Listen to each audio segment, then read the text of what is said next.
Oh, I didn't see you there. I was reading Gravity's Rainbow. Halfway through it, and I don't know what the hell is going on. We're going to review today. I'm just feeling in a particularly reviewing mood. I review Orchid, Gatefold, as it's been known now, infamously. It was released in July 2002, so I had just graduated from high school. And Orchid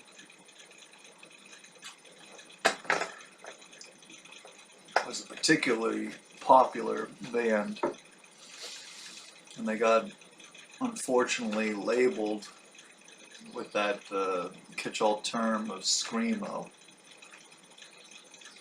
which is a hindrance upon their sound, because there's many different things going on in this particular record. I mean, the drummer kicks ass. There could be like death metal or black metal tremolos happening, and also sort of an approach that was like they went kind of deviated from the growling sound, or not the growling sound, but the screaming sound, and went towards a well, yo, 6 more records than mine. Goddamn, brand new man. You know, like singing like that, as opposed to just harshly just screaming out.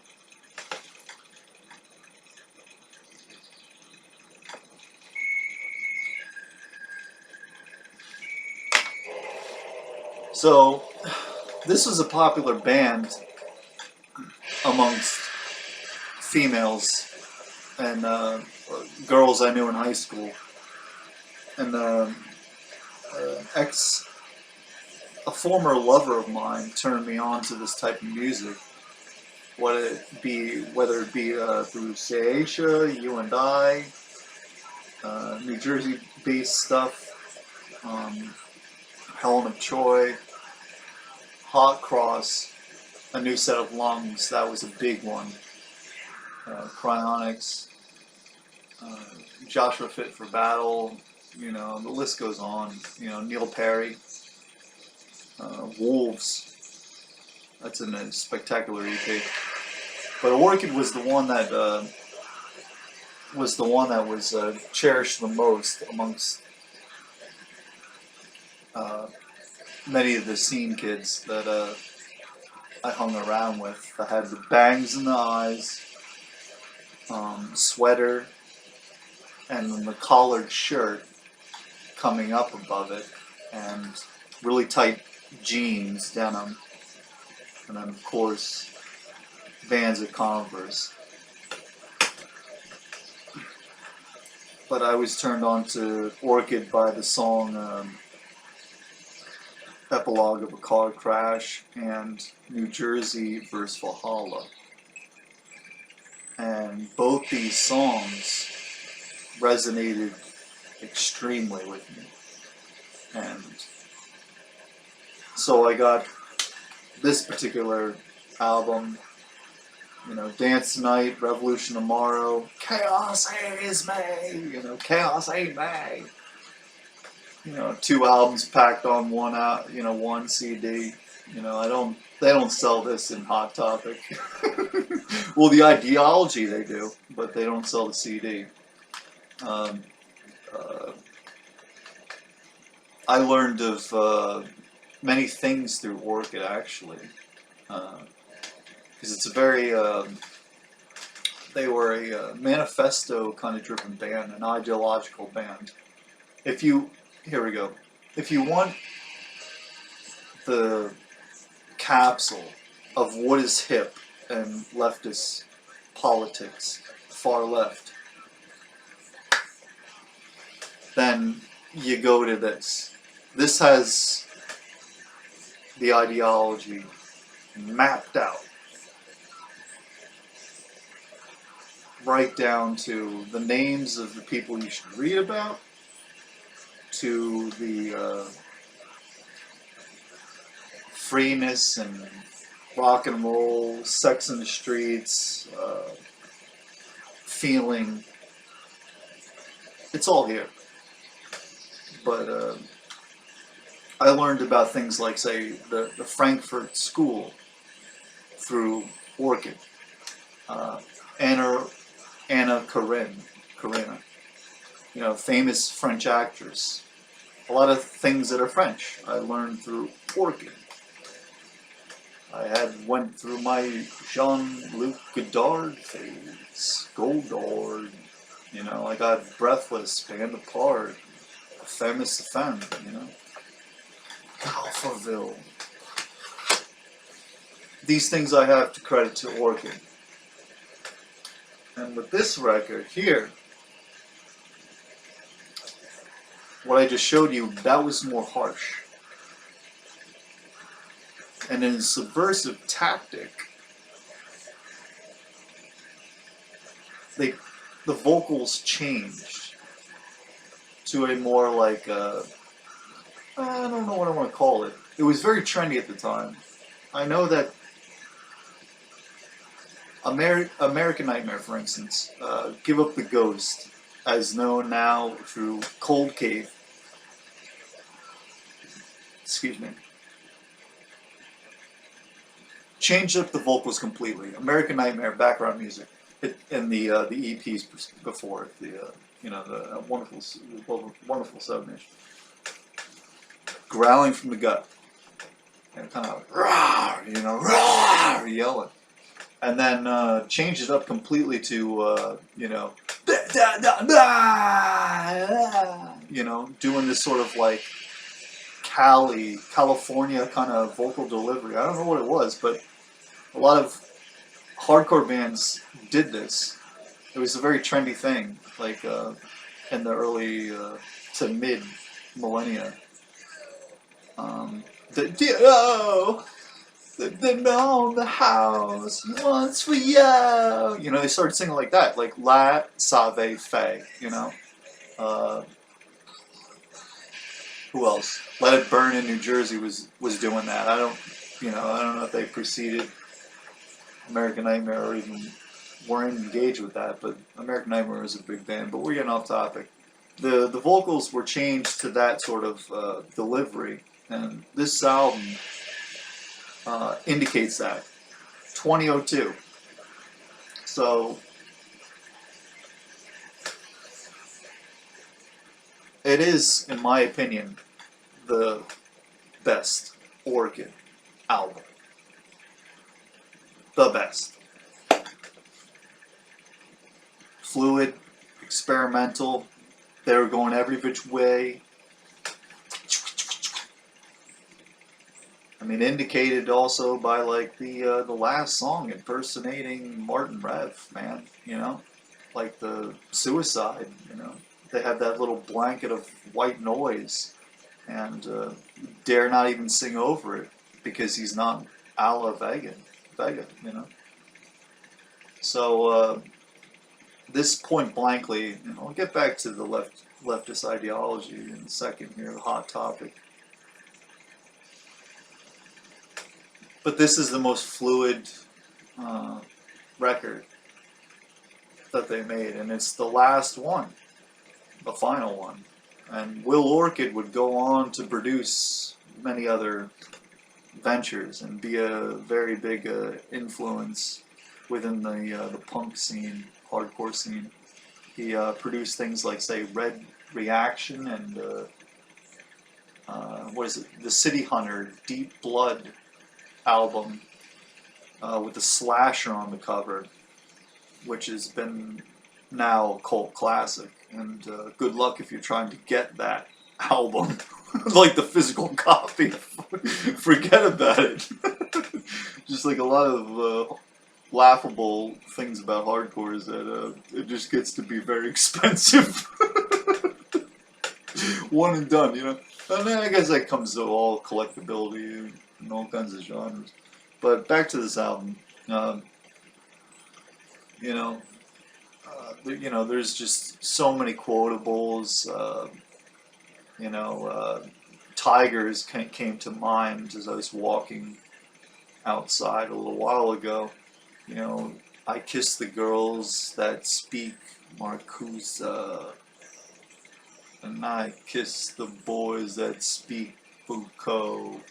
Giving you two, like, leftist, Marxist, and I hate saying Marxist, because it's fell on deaf ears now. Like, the left is not Marxist. The worker, will still work at Walmart and Disney, and, the means for capital is based on, okay, whatever, politics, we'll just go from that. Marcuse is a Frankfurt School guy, and Foucault is quotable by many of the left, I've never read either one of the two. Well, I read Karl Marx, Das Kapital, Derrida. I've Das Kapital, I only got through like 300 pages and I put it down. I've read, my fair share of leftist literature is over there. It's just, this is a whole lot of it. I was a big fan of Lenin. I've read a lot of Lenin. But this is the hip and trendy stuff here. And, I put it on my phone and I've just been listening to it a lot lately. It's a flip phone, Kyocera. And just trying to remember, like, what it was about this album that was so engaging. And a lot of it had to do with that I liked this band because girls liked it. And I was trying to get in their bands or try to understand them. But that was one of the reasons, or triggered me to listen to this. Because I was into, like to me, Negative Approach was like the greatest band when I first heard them. So I was into that stuff. It was tough stuff, Ready to fight, Can't tell no one what to do! Lost cause, Like, I was just, that was my So I got into this, so when I got into this, it was like, feelers out, trying to get with it. It was like, to me, it was like listening to, like, Sex in the Streets or something. It was like the sort of, like, 70s, loft party in the streets, where, like, everything was free and you can engage with these ideas and, pass them off as your own, but, you had this manifesto or ideology that sort of conformed to a bunch of, what ideals. And, having learned about things like the Frankfurt School through Orchid, you can see the sort of penetration of where that has led to. And at the time, it sounded cool, because those times were different from these times, but at the same time, it's the same timeline. So,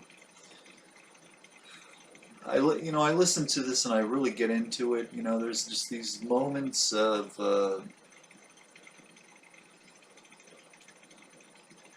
wild experimentation. And again, as I said, it was a screamo thing that really pegged it down to make it be like a Fly Just Flew Over. Like, pegged it down to be like a, not as good as it was, And I like this record, but, like, could this band be bigger than they were today? Yeah, they certainly could. Like, Hashtag Orchid. Did you see what Orchid just said? Hashtag, oh my goodness, Will Orchid, so hot. Hashtag, Frankfurt School. Hashtag, I want to be there. Like this would be huge, but they couldn't get away with that album cover, huh? Am I right? Am I right? What would that be? You know, like what? Why? You know, that lady is definitely. What is that called? You know, like nowadays, I don't know. You know, but that would not be able to get by. You know, and that speaks to artist credibility. That speaks to MO, motif. It speaks to intention and things of such. But yeah, I don't. You know, this would be canceled. You know, because Orchid is obviously they're from Amherst, Massachusetts. You know, and that's the first two tracks there. Amherst Pandemonium 1 and 2 kick off the album. It is the most fluid. It is incredible, actually, like that. How fluid this album is. With all the experimentations, sudden breakdowns, like here you're hearing.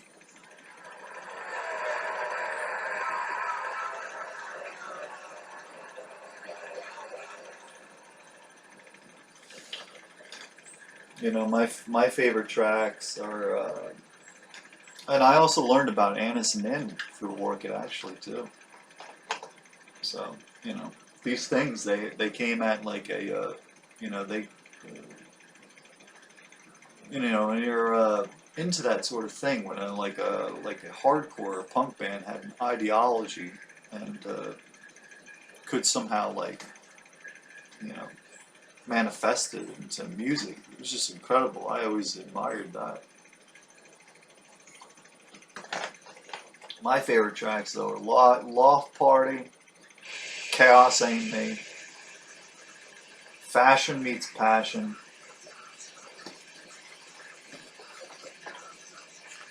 Class Pictures,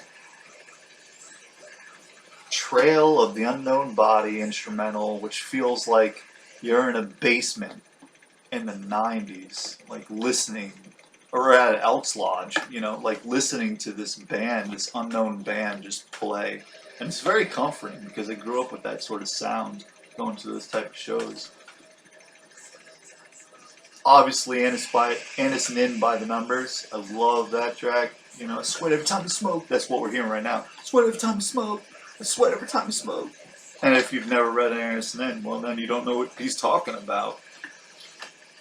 That woman can take like a millisecond of time and stretch it out for eternity. You know, tigers, who let the tigers out? You know, that's a favorite. And of course, None More Black and Impersonate Martin Red. You know. If this album was released today, I would not hear it. It would, like, it wouldn't be something that would be, that I'd want to hear, you know? This garlic powder.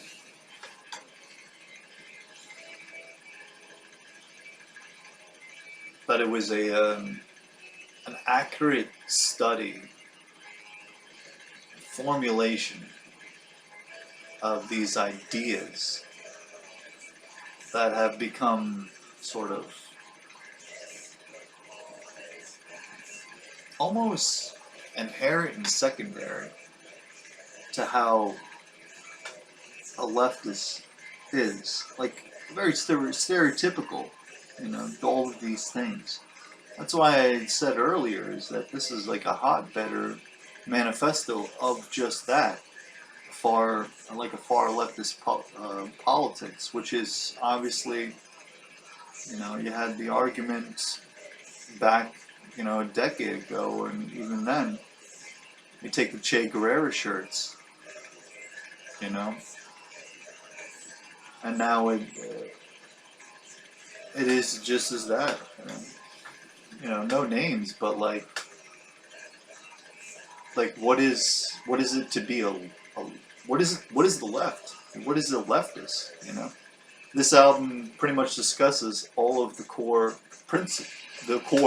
not principalities, but philosophy. You know, the philosophy behind it, and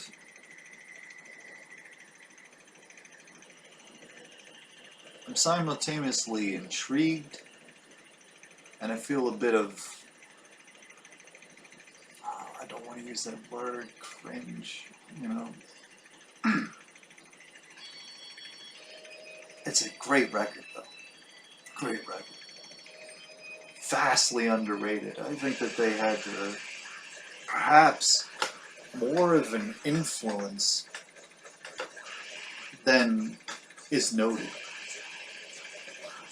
I mean, who the hell didn't know who Orchid was if you lived through this time period? You know? And how many did... And again, like, there's no... Like, to just simply label it as Screamo is absolutely insane. This is... What? He's not even doing Screamo. He's not even doing the vocalization Screamo. He's not doing that. You know, the drumming is chaotic, and again, I said it was like death metal or something, and you have these dark riffs, these breakdowns that just sort of, you know, lead to different transitions, exciting and wild.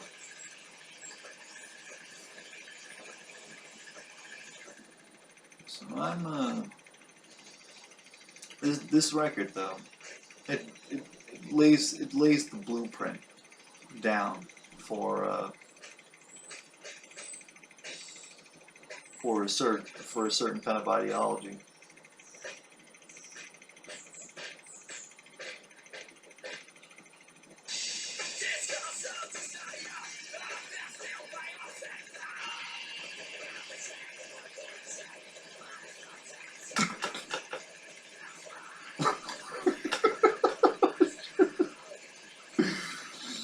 Okay, let's take a look at the inside. Okay, we'll wrap this up. You know, the Gatefold is what it's called. You know, look at that. You know, it was released through Evolution Records. You know, which is like legendary hardcore stuff. You know, mine's black. It's got, you know, the teal there on both sides.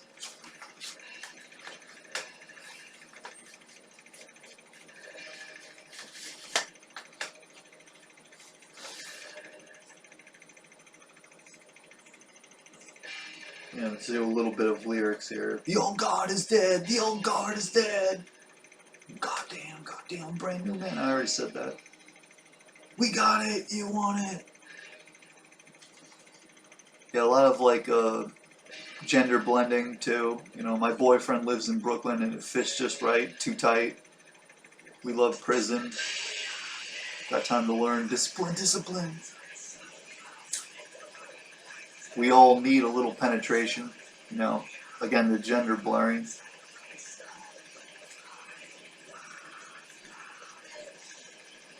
I mean, this was really, you know, really sexy stuff. And this is the, you know, the band. It was Will Killingsworth, also Will Orchid, for, you know, handled guitars, keyboards, and sound collages. Jeff Salen, drums, if I'm saying that right. Jeff Garlock, bass. Jason Green, words, percussion, keyboards. A vocalist. Tim Glowick as the road crew. That's pretty cool. They mentioned that. I wear pink because all the girls do. How about you? You know? A lot of this stuff kind of just subconsciously just gets into you. You know? It's incredible. It really is. Really subversive record, you know? As indicated by the change of vocal tone. You know, it stands as a, in my opinion, the best and most finest of Orchid. And we'll leave it at that. You know, I've talked to an earful here, so that was the review. Thank you for tuning in. Goddamn, brand new man.